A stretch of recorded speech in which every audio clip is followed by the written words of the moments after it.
पास जाके, क्योंकि दिक्कत ये हो रही है कि उसके लिए फ़ंड सैंक्शन हो गया है, सब कुछ हो गया है, लेकिन इसके बावजूद भी वो काम शुरू नहीं हो रहा है। तो अब रेलवे बोर्ड DRM ऑफिस से ये पता चला है कि चूँकि ज़्यादा अमाउंट का काम है वो, तो इस वजह से उसके अंदर रेलवे बोर्ड की परमिशन लेना ज़रूरी होता है करके, तो वो एक इम्पॉर्टेंट काम है। दूसरे एक दो जो मुद्दे हैं वो मुद्दे भी विकास से जुड़े हुए हैं, डेवलपमेंट से जुड़े हुए हैं। जैसा आप लोगों को मालूम होगा कि 72 करोड़ रुपए लगाकर हमारे जालना रोड का काम किया जा रहा है, जो कैम्ब्रिज स्कूल से लेके नगर नाके तक ये काम जा रहा है। और इसमें अलग अलग जगह के ऊपर ये फुट ओवर ब्रिजेस बनाए जा रहे हैं और फ्लाईओवर्स बनाए जा रहे हैं। उसमें एक फ्लाईओवर को लेकर हमारा विरोध है। ये काम वैसे 2020 के अंदर सैंक्शन हुआ, लेकिन आपको मालूम है कि 2020 से लगातार 1.5 साल तक ये काम बंद पड़ा हुआ था। ये जब इसका प्लानिंग हो रही थी, उस वक्त प्लानिंग के दौरान ही मैंने तो शुरुआत से ही इस बात के ऊपर जोर दिया था कि औरंगाबाद को एक फुल फ्लाईओवर चाहिए जो नगर नाके से निकल के सीधा चिकलठानी के बाहर छोड़े। लेकिन पिछले जो भी सत्ता के अंदर थे या जो भी नेता लोग थे, उनकी एक दूरदृष्टि नहीं होने की वजह से उन्होंने टुकड़ों के अंदर हमको अलग एक 2-4 फ्लाईओवर्स दे दिए। अभी 2 दिन पहले मैं जब पूना से वापस आ रहा था, अहमदनगर जैसे शहर के अंदर पूरा शहर से बाहर निकलने वाला एक फ्लाईओवर अलॉट किया गया है।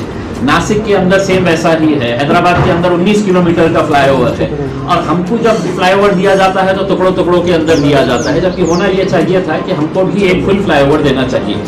अब ये इनकी प्लानिंग जब हमने देखे तो पहले ही मतलब इस NHAI के ऑफिशियल्स के साथ हमने ये मांग किए थे कि आप चिकलठाने के आगे जितने भी जहाँ पर भी जो जंक्शंस है, चाहे वो आकाशवाणी का जंक्शन हो या अमरप्रीत का जंक्शन हो, वो वहाँ पे सबसे ज़्यादा कंजेशन होता है। 2 शहरों को जोड़ने वाला जंक्शन है, एक जो उस तरफ जाता है गारखेड़ा, सतारा, बीड़ बाईपास की तरफ जाता है, और एक औरंगाबाद। तो एक इम्पोर्टेंट जंक्शन है, फ्लाईओवर वहाँ पे होना चाहिए।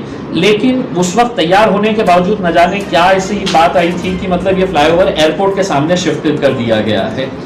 अब मुझे इस बात की पर्सनली खुशी है कि कुछ दिन पहले हमने डिविजनल कमिश्नर के साथ बैठे, उनको पूरी हर चीज़ बताए, और डिविजनल कमिश्नर साहब ने खुद ने ये बात माना है कि मैंने इतना स्ट्रांगली इसको अपोज किया था कि ये एयरपोर्ट के सामने नहीं होना चाहिए और ये यहाँ पे होना चाहिए। तब सुना है NHAI ऑफिशियल्स ने बताया था कि अगर ये इस तरह का रहेगा तो हम वो प्रोजेक्ट ही कैंसिल कर देंगे। तो NHAI को हमको भीख दे रहा है ऐसा नहीं है, हर शहर के अंदर बनाते हैं। हमारे पास भी जो लोगों को चाहिए वो वहाँ पे बनाना चाहिए। हमारे पास पैसा आया तो अब आप कहेंगे कि नहीं, मैं करमाड़ के अंदर जाके बना देता हूँ एक फ्लाईओवर करके, जहाँ पे जरूरत ही नहीं है।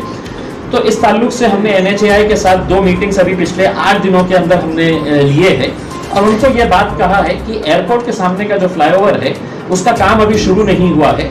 वो पूरे का पूरा फ्लाईओवर जो है, या तो आप अमरप्रीत चौक के ऊपर लेके आइए या आकाशवाणी चौक के ऊपर, जहाँ पे सबसे ज्यादा ट्रैफिक है। इस ताल्लुक से ऐसा ना हो कि मतलब मैं सिर्फ अकेला बोल रहा हूँ। तो मैंने जितने भी लोक प्रतिनिधि हैं औरंगाबाद के, जितने भी आमदार हैं, इन सबको मैंने पत्र लिखकर विनंती किया कि आप लोग डायरेक्ट नितिन गडकरी साहब को ये पत्र लिखे कि हमको फ्लाईओवर जो है, औरंगाबाद की मांग ये है कि ये फ्लाईओवर यहाँ पे होना चाहिए। और मुझे खुशी इस बात की है कि तमाम राजनीतिक पार्टियों के तमाम आमदारों ने इसको सकारात्मक तरीके से पॉजिटिव वे में लेते हुए सभी ने ये तैयारी बताई है कि हम अपना अपना लेटर्स देंगे। अंबादास दानवे साहब ने कल ही है तो ये लेटर नितिन गडकरी साहब को फॉरवर्ड कर दिए है, उन्होंने उसकी एक कॉपी मुझे दिए है। प्रदीप जायसवाल साहब ने बोला है कि हाँ वहीं पे होना चाहिए, वो भी लेटर लिख रहे हैं। संजय सिरसाट साहब कल मुंबई में थे, उन्होंने कहा कि मैं आते ही वो लेटर फॉरवर्ड कर दूंगा। अतुल छावे साहब ने भी खुद ने ये कहा है कि मेरी भी यही मांग थी कि यहाँ पे भी होना चाहिए करके। लेकिन अब पता नहीं है ठेकेदार और NHAI वालों के बीच में क्या है कि मतलब वो फ्लाईओवर वहीं पे करना चाह रहे हैं करके, जबकि हमारी ये मांग है। और इसकी फिजिबिलिटी स्टडी हमने करवाई है। तो कोई ऐसा बहुत बड़ा खर्च आ रहा है ऐसा नहीं है। कोई भी अगर उस फ्लाईओवर को यहाँ से अगर हम आकाशवाणी चौक या इधर लेके जाते हैं तो उसके अंदर कॉस्ट डिफरेंस जो आएगा बहुत ज़्यादा अगर होगा तो 10 to 15% आ सकता है। और किसी भी नेशनल हाईवे के प्रोजेक्ट के अंदर 10 to 15% कॉस्ट एस्केलेशन की पॉसिबिलिटी होती है। अब आप सिर्फ अगर ये बना देंगे तो आगे चल के तब हमारे को दूसरा फ्लाईओवर मिलेगा पता नहीं है। हमारी और औरंगाबाद के जनता की ये ख्वाहिश है कि अब ये अगर छोटे छोटे फ्लाईओवर जो हमारी गलतियां हैं, हमारी गलत नीतियों का नतीजा है कि हमको छोटे छोटे ऐसे पीसेस के अंदर फ्लाईओवर मिले हैं, उसको हम प्रेसिडेंट पार्क होटल या जो अभी लेमन ट्री होटल है वहां तक लाके छोड़ दें, उसके आगे कोई फ्लाईओवर ना बने। और उसके आगे हम नितिन गडकरी साहब को ये कहेंगे कि आगे चल के जितना भी इंडस्ट्रियल डेवलपमेंट होने वाला है वो शेंद्रा के अंदर होने वाला है और ऑरिक सिटी के अंदर। अगर आप लोग ऑरिक सिटी अगर देखे होंगे तो इंटरनेशनल स्टैंडर्ड की वहां पर फैसिलिटीज डेवलप की गई है।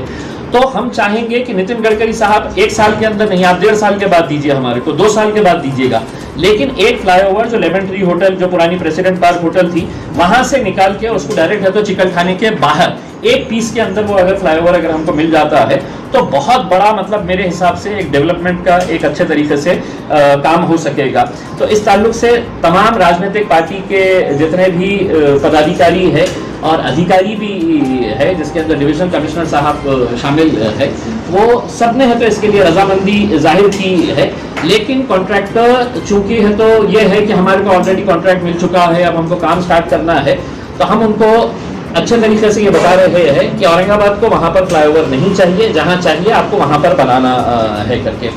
और अगर वो उसके ऊपर अड़े रहे तो हम वो काम वहाँ पे एयरपोर्ट के फ्लाईओवर को हम नहीं होने देंगे। हम एयरपोर्ट की जगह जहाँ पर लोक प्रतिनिधि जो लाखों लोगों का प्रतिनिधित्व करते हैं उनके हिसाब से जहाँ पर चाहिए वो फ्लाईओवर वहाँ पर बनाने की हम बात करेंगे। मैं पर्सनली है तो जितने भी लोक प्रतिनिधि हैं उनसे भी अनुरोध करूंगा कि अगर जरूरत पड़ी तो हम सब एक साथ मिलकर जाएंगे नितिन गडकरी के साहब के साथ पास, और वहाँ पर जाकर हम बैठेंगे और उनको बताएंगे कि ये फ्लाईओवर यहाँ पर चाहिए। और जब भी हमको दूसरा फ्लाईओवर मिलेगा तो टुकड़ों टुकड़ों में ना देते हुए हमको वहाँ से जालना रोड का जो सड़कों का ये है वहां से एक फ्लाईओवर देके सीधा चिकलठाने के बाहर हमारे को उतारे, तो ताकि एयरपोर्ट भी उसके अंदर कवर हो जाता है। तो ये एक मुद्दा था। दूसरा मुद्दा ये है कि कुछ दिन पहले मैंने जालना रोड के वक्फ प्रॉपर्टी के ताल्लुक से एक प्रेस कॉन्फ्रेंस लिया था। उसमें बताया था कि औरंगाबाद के कुछ बड़े बड़े लोग जो है वो वक्फ की प्रॉपर्टी के अंदर किस तरह से उन्होंने वक्फ की प्रॉपर्टी को इलीगल तरीके से एक्वायर करके और उसको बेचने का काम किया है करके वो प्रेस नोट जो है वो डिस्ट्रीब्यूट करें। तो मुझे खुशी है इस बात की कि मैं कंटिन्यूस इसका फॉलोअप करने से ये हुआ है कि अब वक्फ बोर्ड ने रजिस्ट्री ऑफिस को लेटर लिखा है कि ये जितने भी ट्रांजैक्शंस हुए हैं, जितने लोगों को ये दुकानें बेची गई है, ये पूरे है तो इलीगल है और इसको सबको कैंसिल कर देना करके। ये कैंसलेशन का लेटर आईजीआर को भेजा गया है, इंस्पेक्टर जनरल ऑफ रजिस्ट्रेशन, और यहाँ के जितने भी रजिस्ट्री ऑफिस है इन लोगों को भेजा गया और ये कहा गया है कि आपने है तो जितने रजिस्ट्री हुए हैं ये टोटल इलीगल हुए हैं और इसके अंदर फौरन है तो इसको कैंसिल किया जाए। ये लेटर मार्च के अंदर फॉरवर्ड किया गया है जितने भी उसको, और उनको तात्काल है तो इसको कैंसिल करने के लिए बोला गया है। लेकिन मुझे बताते हुए ये हो रहा है कि मार्च के अंदर भेजने के बावजूद भी अभी इसका मार्च से लेके ये जो 3 रजिस्ट्री ऑफिस है हमारे पास, ये कलेक्टर ऑफिस के अंदर जो है और बाकी के 2 एक भीड़ बाईपास के ऊपर है, ये सिर्फ आपस में एक दूसरे को लेटर लिखते हैं। ये हमारे उसमें नहीं आता है, ये तुम्हारे उसमें आता है, तुम इसके ऊपर कार्रवाई करो, फिर दूसरा है तो उसको फिर वापस लिखता है। ये पूरे लेटर्स है, करस्पॉन्डेंस है मेरे पास कि आप हमारे उसमें नहीं आता है, तुमने करो करके। क्योंकि इसके अंदर रजिस्ट्री ऑफिस का एक अधिकारी ने मेरी जानकारी के हिसाब से आज भी मतलब ये रजिस्ट्री ऑफिस के अंदर जो धांधलियां चलती है, मेरी जानकारी के हिसाब से हर रोज का इनका कलेक्शन 20 लाख रुपए होता है। जितने भी रजिस्ट्री ऑफिसर्स है उसमें चाहे वो 20 बाय 30 की रजिस्ट्री कर रहे हो, लीगल रजिस्ट्री भी अगर आपको करवाने का है तो आपको बगैर है तो एजेंट के और बगैर पैसा दिए हुए होता नहीं है। तो इस तरह की जो रजिस्ट्री है जिसके अंदर धांधलियां होती है उसके लिए कितना पैसा इकट्ठा होता है, तो इसके लिए नेचुरल है कि इनकी चेन कहाँ तक जाती होगी। और मुझे बताते हुए कोई ये नहीं है कि ऊपर लेवल तक, बहुत ऊपर लेवल तक इनकी चेन जाती है, इस वजह से उन्हें किसी का डर नहीं है। वरना कलेक्टर ऑर्डर पास करने के बावजूद भी एक्शन नहीं होता है, कोई कार्रवाई नहीं होती है और कलेक्टर साहब भी उसके ऊपर खामोश बैठते हैं। तो सिर्फ कागजी कार्रवाई करके ये नहीं होता है, उसके अंदर एक्शन लेने की जरूरत होती है। जैसा हम इसके पीछे पड़े हुए थे, अब 25 तारीख के दिन औरंगाबाद के अंदर महाराष्ट्र वक्फ बोर्ड की मीटिंग यहाँ पर रखी गई है और उसके अंदर हमने ये ठहराव डाला है, मैंने खुद ने डाला हूँ कि जिस तरह थाने के बालापुर का मैटर जो मैंने आपको सुनाया था कि बोगस एनओसी बनाकर दी गई थी और उस बोगस एनओसी के जरिए एक वकील उसके अंदर इन्वॉल्व थे, एक डॉक्टर कपल को बेची गई थी वो जमीन। मुझे ये बताते हुए खुशी हो रही है कि वक्फ बोर्ड के अंदर अब ये बालापुर के मैटर के अंदर भी एफआईआर रजिस्टर हुई है। वो वकील साहब को थाने की पुलिस ने आके उस्मानाबाद से उठाकर लेकर गई है, उनसे है तो अभी इंक्वायरी चल रही है।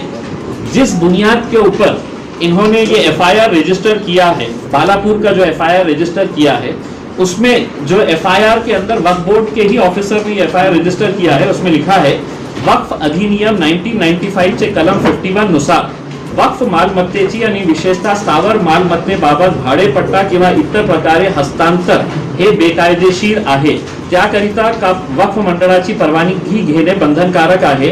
तसेच वक्फ मालमत्ता विक्री, दान, गहाण इत्यादी प्रकारे हस्तांतर करता येत नाही। सदर मिळकत 11 महिन्यापेक्षा जास्त काळासाठी भाडेपट्ट्यावर देता येत नाही।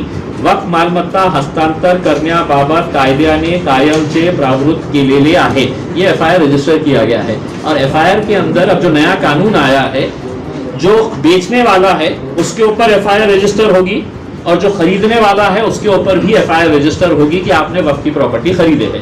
तो मेरी ये मांग है कि उसी बुनियाद के ऊपर वक्फ बोर्ड ने 25 तारीख के मीटिंग के अंदर इस ठराव को पास करके जितने भी लोगों ने जालना रोड की इस प्रॉपर्टी को खरीदा है उनके ऊपर एफआईआर, और जिन्होंने बेचा है जिसके अंदर आपके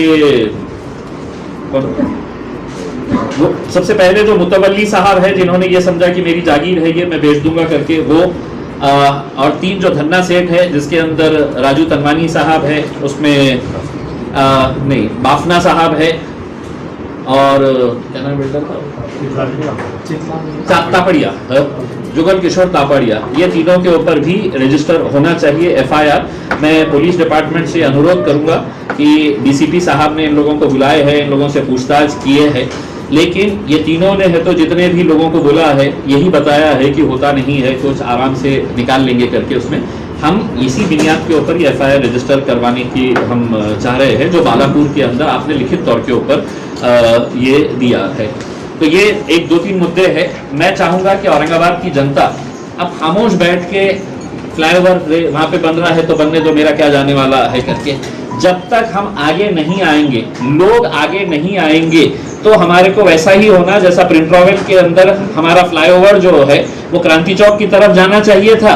कोई वहां पे ज्ञानी नेता था, उसने बोला कि नहीं मेरे घर की तरफ जाता है, मैं अपने घर की तरफ ले लूंगा। अगर वहां पे अगर देखेंगे तो आज प्रिंट रॉवेल के फ्लाईओवर के ऊपर अगर दिन में से कितने गाड़ियां जाती है और क्रांति चौक की तरफ जो नगर नाके से आती है गाड़ियां वो कितनी जाती है। जरूरत क्या थी कि क्रांति चौक की तरफ जाना चाहिए, लेकिन उस वक्त भी पब्लिक बोली आपने क्या करना है, फ्लाईओवर बन रहा है इधर से बनो या इधर से बनो करके। अब एयरपोर्ट के ऊपर बन रहा है, एयरपोर्ट के ऊपर कितने लोग जाते हैं। तो मैं लोगों से अनुरोध करूंगा जितने भी ऑर्गेनाइजेशंस है, इंडिविजुअल्स है, ये नितिन गडकरी साहब को पर्सनली ट्वीट करे, एनएचएआई के अधिकारियों को ट्वीट करे और ये मांग करे कि हमारे औरंगाबाद शहर की मांग ये है कि हमको फ्लाईओवर यहाँ पे चाहिए और आपका दिल्ली में बैठे हुए अधिकारी या ठेकेदार की मर्जी के हिसाब से जहां वो बनाना चाह रहा है वहां ना बनाए करके।